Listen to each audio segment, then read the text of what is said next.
But the list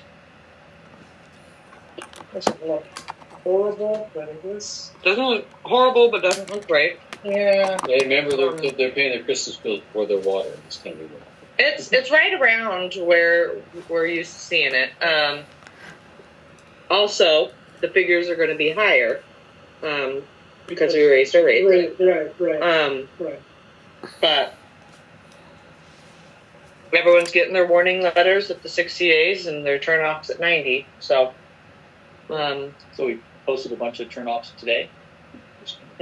Actually, yesterday. Bob had more time yesterday. And so then they have, how long do they have? A week, and then we turn it off, and then they start having fees and no water. I've seen a couple people actually come in and pay already. Yes. On the list.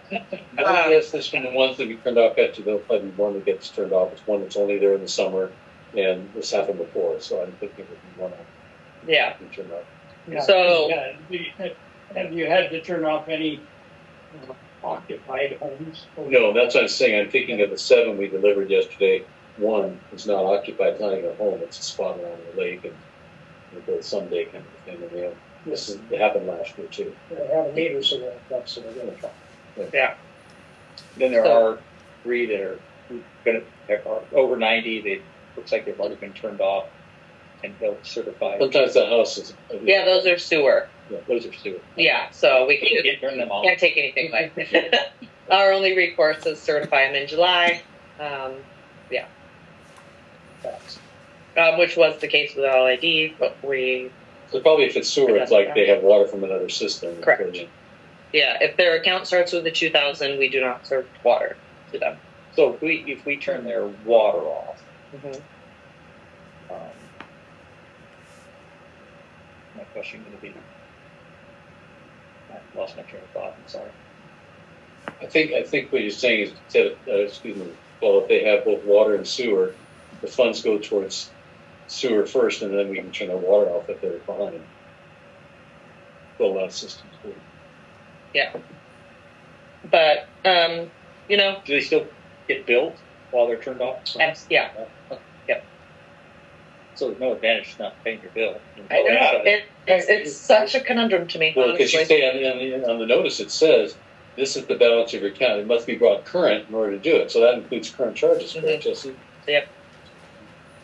So by the time, if it's a summer person, if they get it in spring, it's going to be a lot higher than what's on that notice. Plus they get to pay the turn off and turn on. Yeah. Yep. Do we, and we have talked previously about having a destitute type program if there is somebody that really is destitute. Yep. We certainly do work with customers if they need to do a payment plan. Obviously, it has to take care of their existing, any late fees that they're doing, because we're not going to remove late fees just because you're on a payment plan. That's the incentive to get it paid. But we have that. I don't so much do that with people who have abused the program or defaulted so many times. I don't even play that game with them anymore. They just regularly are on the list. They make promises they never keep, so I don't even entertain payment plans with them anymore. And they always come up with it. They always come up with it. Jesse, what about the one that pays one time and then doesn't pay again? What happens for them? It's like they have a plan, and then they don't come up with a second payment. I actually just had one of those situations, and I just follow up. And actually, the customer wanted to pay the whole balance. They're remote, and our system only allows them to pay $300 at a time. And I got like 7 notifications. It was like, this person's attempting to pay $500 and something, like over the weekend. So I emailed them. I said, you're only allowed to do $300, so do $300 and then wait a couple days and do it again.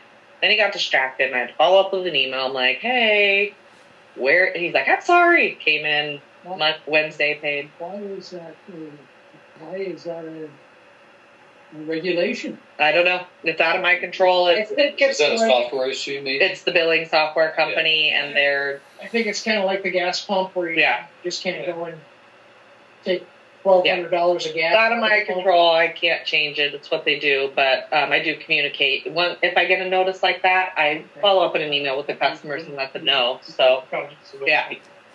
But, yeah, eventually all all the turn off notices posted. While being here at the office, I've seen 2 people pay. We had 1 person pay immediately yesterday, so we're getting action. We always do. I handed one to a person who said, I'll take care of it, don't worry. Yeah. I mean, it gets Well, I would like to handled. know if we ever have one that gets turned off with it occupied. That is rare. It's pretty rare. It's usually they're non-occupied. And when he does turn them off, Yeah. I mean, they call immediately. They're off less than 24 hours. But we get maybe like, what, 1 or 2 a year? I think I've had one in the last year. Yeah. A repeat offender. Yeah. They might have looked Yeah. So,